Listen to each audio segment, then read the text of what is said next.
ಅಸ್ಸಲಾಮು ಅಲೈಕುಂ ವರಹಮತುಲ್ಲಾಹಿ ವಬರಕಾತು. ಬಿಸ್ಮಿಲ್ಲಾ ವಲ್ಹಮ್ದುಲಿಲ್ಲಾ ವಸ್ಸಲಾತು ವಸ್ಸಲಾಮು ಅಲಾ ಅಶ್ರಫಿಲ್ ಮುರ್ಸಲೀನ್ ವ ಅಲಾ ಆಲಿಹಿ ವಸ್ವಹ್ಬಿಹಿ ಅಜ್ಮഈನ್ ಅಮ್ಮಾ ಬಾದ್. ಈ ಸ್ವಭಾವ ಇರುವ ಪತಿ ನಿಮಗಿದ್ದರೆ ನೀವು ಭಾಗ್ಯವಂತರು. ಅದೇ ರೀತಿ ಪತ್ನಿಗೂ ಈ ಸ್ವಭಾವ ಇದ್ದರೆ ಅಂತಹ ಪತಿ ಭಾಗ್ಯವಂತ. ಇನ್ಶಾ ಅಲ್ಲಾ ಯಾವುದಾಗಿದೆ ಆ ಸ್ವಭಾವ ಎಂಬುದನ್ನು ಹದೀಸ್ ಮೂಲಕ ತಿಳಿಯೋಣ.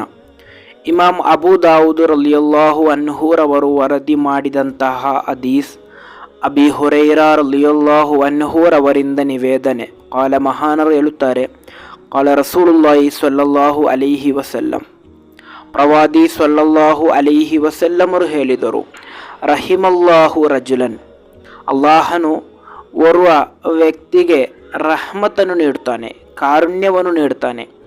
ಯಾವ ರೀತಿಯಾದಂತಹ ವ್ಯಕ್ತಿ? ಕಾಮ ಮಿನಲ್ಲೈಲಿ, ಆತನು ಅರ್ಧರಾತ್ರಿಯಲ್ಲಿ ಎದ್ದು ಫಸ್ವಲ್ಲ, ನಮಾಜ್ ನಿರ್ವಹಿಸ್ತಾನೆ, ಅಂದರೆ ತಹಜ್ಜುದ್ ನಮಾಜ್ ನಿರ್ವಹಿಸ್ತಾನೆ. ವ ಐಕಲಂಬ್ರಅತಹು, ಎದ್ದ ನಂತರ ತನ್ನ ಪತ್ನಿಯನ್ನು ಕೂಡ ನಮಾಜ್ಗೋಸ್ಕರ ಕರೆಯುತ್ತಾನೆ. ಫಸ್ವಲ್ಲತ್, ಅವಳ ಜೊತೆ ಸೇರಿ ನಮಾಜ್ ನಿರ್ವಹಿಸ್ತಾನೆ. ಇನ್ನು ಇನ್ ಅಬತ್, ಆ ಪತ್ನಿ ಎದ್ದೇಳಲು ನಿರಾಕರಿಸಿದರೆ, ನಲಹ ಫಿ ವಜ್ಹಿಹಲ್ ಮಾಅ, ಆ ಪತ್ನಿಯ ಮುಖಕ್ಕೆ ನೀರನ್ನು ಚಿಮ್ಮಿಸುತ್ತಾನೆ.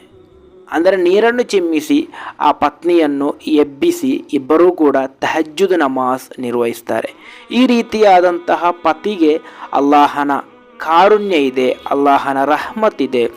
ಅದೇ ರೀತಿ ರಹಿಮಲ್ಲಾಹು ಇಂಬ್ರಾತನ್, ಓರ್ವ ಪತ್ನಿಗೂ ಕೂಡ ಅಲ್ಲಾಹನ ಕಾರುಣ್ಯ, ಅಲ್ಲಾಹನ ರಹಮತ್ ಇದೆ. ಕಾಮತ್ ಮಿನಲ್ಲೈಲಿ, ಅವಳು ಕೂಡ ರಾತ್ರಿಯಲ್ಲಿ ಅರ್ಧರಾತ್ರಿಯಲ್ಲಿ ಎದ್ದು ಫಸ್ವಲ್ಲತ್, ನಮಾಜ್ ನಿರ್ವಹಿಸ್ತಾಳೆ. ವ ಐಕಲ್ಲತ್ ಜೌಜಹ, ತನ್ನ ಪತಿಯನ್ನು ನಮಾಜ್ಗೋಸ್ಕರ ಎಬ್ಬಿಸುತ್ತಾಳೆ. ಫಇನ್ ಅಬಾ, ಇನ್ನು ಪತಿ ಎದ್ದೇಳದಿದ್ದರೆ, ನಲಹತ್ ಫಿ ವಜ್ಹಿಹಿಲ್ ಮಾಅ, ಆ ಪತಿಯ ಮುಖಕ್ಕೆ ನೀರನ್ನು ಚಿಮ್ಮಿಸುತ್ತಾಳೆ. ಅಂದರೆ ನೀರನ್ನು ಚಿಮ್ಮಿಸಿ ಪತಿಯನ್ನು ಎಬ್ಬಿಸಿ ಇಬ್ಬರೂ ಕೂಡ ತಹಜ್ಜುದ್ ನಮಾಜ್ ನಿರ್ವಹಿಸ್ತಾರೆ. ಈ ರೀತಿ ಇರುವಂತಹ ಪತಿ ಪತ್ನಿಯರಿಗೆ ಅಲ್ಲಾಹನ ಕಾರುಣ್ಯ, ಅಲ್ಲಾಹನ ರಹಮತ್ ಇದೆ ಎಂದು. ಆದ್ದರಿಂದ ನೀವೆಲ್ಲರೂ ಕೂಡ ಚಿಂತಿಸಬೇಕು, ನಾನು ಈ ರೀತಿಯಾಗಬೇಕು, ನನ್ನ ಪತಿ ಈ ರೀತಿಯಾಗಬೇಕು, ನನ್ನ ಪತ್ನಿ ಈ ರೀತಿಯಾಗಬೇಕು ಎಂಬುದು ಚಿಂತಿಸುವುದಕ್ಕಿಂತ, ನಾನು ಈ ರೀತಿಯಾಗಬೇಕು, ನಾಳೆ ಬೆಳಿಗ್ಗೆ ತಹಜ್ಜುದ್ ನಮಾಜ್ಗೋಸ್ಕರ ಎದ್ದು ನಾನು ನನ್ನ ಪತ್ನಿಯನ್ನು ಕರೆಯಬೇಕು ಅಥವಾ ನಾನು ನನ್ನ ಪತಿಯನ್ನು ಕರೆಯಬೇಕು ಎಂಬಂತಹ ತೀರ್ಮಾನ ನೀವೆಲ್ಲರೂ ಕೂಡ ತೆಗೆಯುವುದಾದರೆ ಖಂಡಿತವಾಗಿಯೂ ನೀವು ನಿಮ್ಮ ಪತ್ನಿಗೆ ನೀವೊಬ್ಬ ಭಾಗ್ಯವಂತರಾಗಿರುತ್ತೀರಾ. ಅದೇ ರೀತಿ ನೀವು ನಿಮ್ಮ ಪತಿಗೆ ನೀವೊಬ್ಬಳು ಭಾಗ್ಯವಂತರಾಗಿರುತ್ತೀರಾ. ಆದ್ದರಿಂದ ಆ ಭಾಗ್ಯ ನಿಮಗೆಲ್ಲರಿಗೂ ಬೇಕಾದರೆ ಈ ಒಂದು ಸ್ವಭಾವ ನಿಮ್ಮಲ್ಲಿ ಬೆಳೆಸಿ ಅಲ್ಲಾಹನು ತೌಫೀಕ್ ನೀಡಿ ಅನುಗ್ರಹಿಸಲಿ.